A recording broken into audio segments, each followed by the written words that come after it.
Here he comes. Here we go. We got Dan Bubon here. I was just talking about you a little bit. Thanks for joining in with me here. Howland, you guys have had a pretty good year.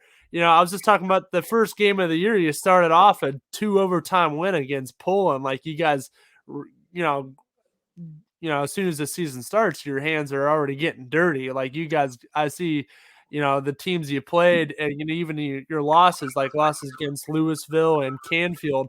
You guys have some good teams that you played on your resume. You're winning some good games, but the teams you lose to, you're like, hey, those are some good teams that you maybe giving a little experience on that, right? Oh, we've played a good schedule, no Yeah. question about it. Since I've been at Howland, we've upgraded our schedule to. I think we play all the good teams in the area. Prepares you for the tournament, prepares you for what you're Oh going to yeah. see. Yeah. You go in knowing you're not going to go 22-0. You're going to play a bunch of good teams. You're going to get in some close games. You're going to win some. You're going to lose some, but it does give you valuable experience.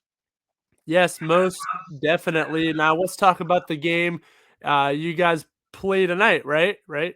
Saturday, tomorrow. Saturday. That's right. You play tomorrow, and which should be a pretty good game. If you want to talk about that, what your keys are to tomorrow. I hope it's a pretty good game. Yeah. They're really good. They've been one of the best teams in. I'll be in Northeast Ohio in the last 30 years. They're probably the best public school we've had. They are good year in and year out. They play their style. They pressure you everywhere. They guard you hard everywhere, and they get shots up. They shoot 30 to 40 3-pointers a game. They've got big kids that can play inside and outside. I mean, they're really really good. We're going to have to play exceptional to be in the game, but that our goal is to be in the game. Be in the game in the third and fourth quarter. Give yourself a chance, but we're going to have to play well. The things that has killed us all year has been our shooting. We've gotten great shots in a lot of games, just not shot a great percentage.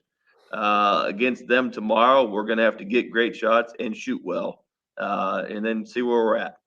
And a team like Menor, and you guys are gonna have to drive up there too. It's a little bit of a travel. So, any anything yet you're gonna do on the ride there?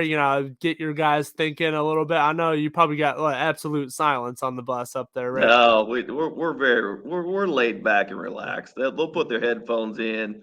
Some will sleep. Some will sit and joke around. They're high school kids. This is not like we're not going to a funeral. It's No. okay. Relax. Get yourself ready. We're gonna leave early. You never on a bus going to Menor. Who knows how long it's going to take? Yeah. There's no fast way to get there. So we'll leave. Hopefully, get there an hour before game time, and then go through our regular routine from there. We've made kind of far trips before. I mean, Louisville's not a short trip. No. We honestly, for the most part, we play in the area. I don't love long bus rides, but at least it's not going to be a foot of snow in Menor, so we'll be okay. We'll go.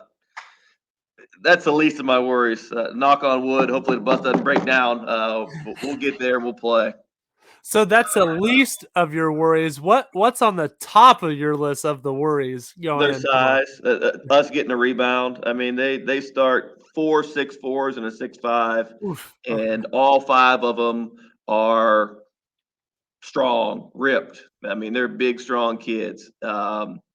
They play inside, they play outside, they handle the ball, they rebound. It's a tough team to play. There's a reason they win 18 to 25 games every single year. They're really, really good. But our kids have accepted the challenge. We're going to go play the game. Teams are going to get upset this weekend at every level. So if you don't believe you can do it, then you're not going to be one of the teams that pulls a big upset. So we're going to go in with a belief, play as hard as we can, let it go, and hopefully this will be the game that we shoot the lights out. And we're right there with a chance to win. A lot of these teams, and we've had some pretty big upsets throughout the course here in the girls too. This is only round 2 with the boys, but we already saw some upsets there. Maplewood beating beating Lisbon and even Heartland Christian going down. So we've seen, Happens every year. Teams yeah, get upset. yeah. This It's tournament and the NCAA tournament, teams are going to get upset. Just the way it exactly. is. It's a different stage. I feel like teams come in and the past is behind them. It's a new clean slate. Regular season's over. Doesn't matter what your record is. You're in. It's 1-0 every week. Just 1-0 mindset. So these teams come in and you find one guy or one player to get things started, and it's a snowball effect. The ball That just keeps listen. rolling and gets bigger. Another player comes in. All right, I like what they're doing. I'm going to come in. I'm going to do the same thing. So talking about that, what players have you noticed that have done that? Like, hey, stepped up a little bit, and have you seen anybody else follow them? Well, with our group, it usually starts with Alex Henry. Yeah. He's our point guard. He has the ball most of the time. We kind of go as he goes. Now the game, we'll see how Menor plays us. We may need him to score, or we may need him to distribute. We'll Yeah. feel that out, and he can do either one.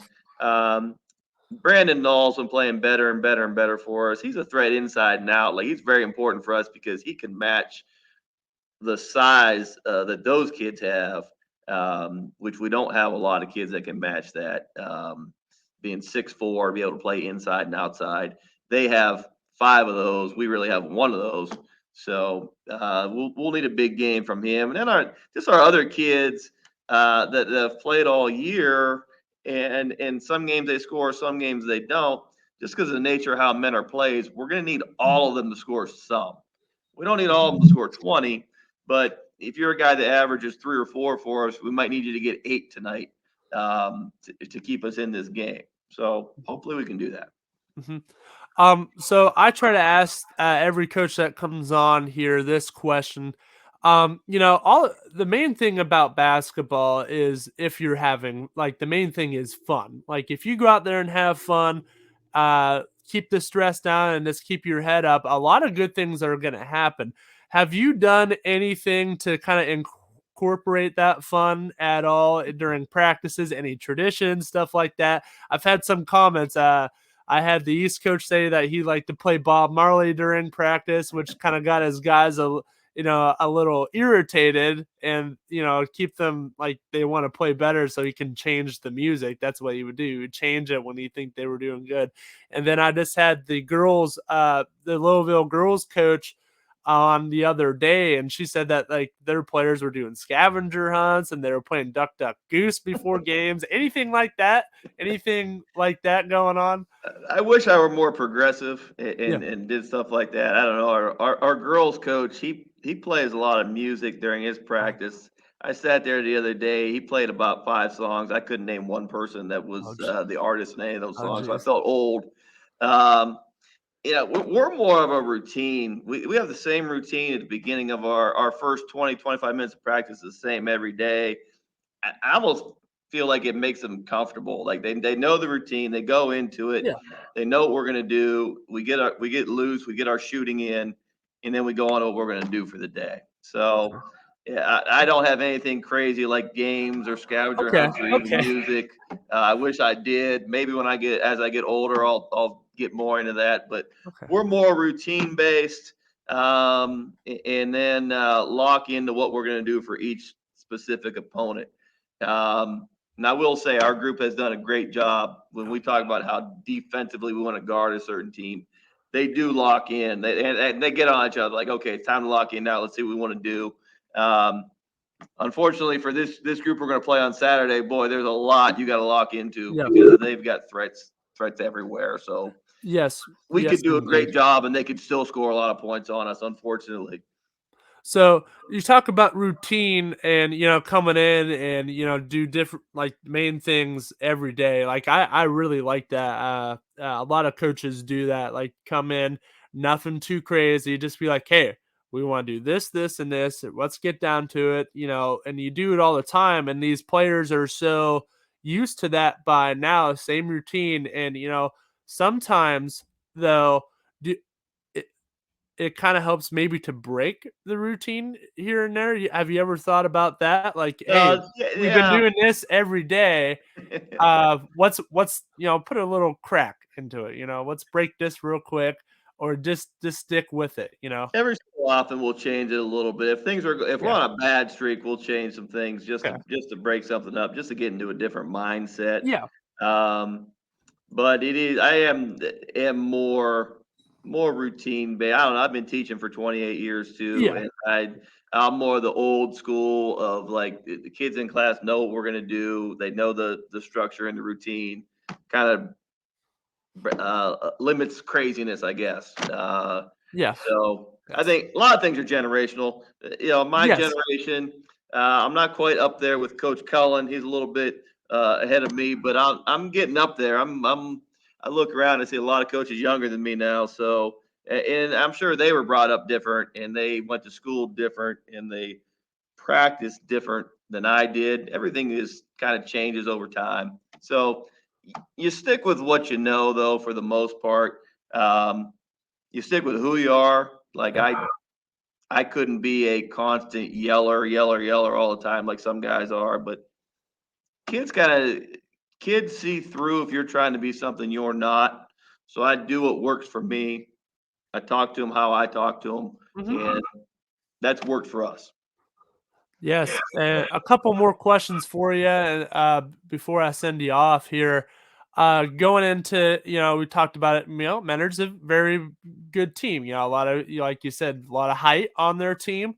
What do you got to do coming in here just to be like, hey, they're bigger than you, but they can out physical you and stuff like that. But what are you gonna do to come in here, get your guys ready, and be like, hey, they may have that advantage, but we have to basically outsmart them, have a better mindset or a better basketball IQ than them. I've seen that a lot. I've seen big teams come in and the smaller team just has a better IQ. They know what to do at that moment and just be like, hey, let's roll with it. Have you thought about that at all? Well, we've got a game plan. Yeah. Defensively, we're really going to have to help each other because one on one, they've got guys that are just going to just bully us right to the basket, and there's not much we can do about it. So we're going to have multiple guys in the paint to stop these guys. But we've seen teams like this before. We're not the biggest or smallest team in the world, but we know how to help one another. We know how we want to play defense, but our kids are tough. Yeah. We talked about this before our game the other night. Did we represent our area, and if you watch our games in our league with Fitch and Boardman and Canfield and Yes. Harding, those are physical bloodbaths a lot, and we were right in there in all those games. So no one's going to out tough us. Our kids aren't going to back down. We know what we want to do. Just when the other team is bigger and stronger, you just got to be as tough as you can be. There's certain balls they're going to get to that you can't, but you just keep fighting on every play. And then on the other end, it's the tricky thing with Menor is they're not going to let you slow down. Like you have to Yeah. take the shots that are there. If you Yep. try to slow down, they're going to trap you everywhere. You're going to turn the ball over. So we're going to have to play on offense maybe a little faster than we're used to. Actually, Quicker. the kids are going to like it. We're going to get a lot of shots up, and we're going to have to. Like you're not going to trick Menor. They've seen everything. They've seen teams try to hold the ball on them. They've seen teams try to slow up, and that actually backfires a lot. Then they end up just really beating the crap out of you. So you got to play the game. You got to let it rip, and you have to outplay them. I know it's not likely. People aren't looking at us versus them and our history and our scores and saying, "Oh, Howland's going to outplay Menor," but it can happen. I've seen it happen. I You, have you got too. to let it go. You're not going to luck into a win. Yes, absolutely. Hey, coach, thanks for coming on here and talking with me. I really appreciate it. Hey, good luck tomorrow against Menor. Maybe we bring you on here again in the future. But thank you, coach, for coming on here. And you have a good day. All All right. right, Good man. luck Thanks to for you. having me. I appreciate it. Yep. Okay.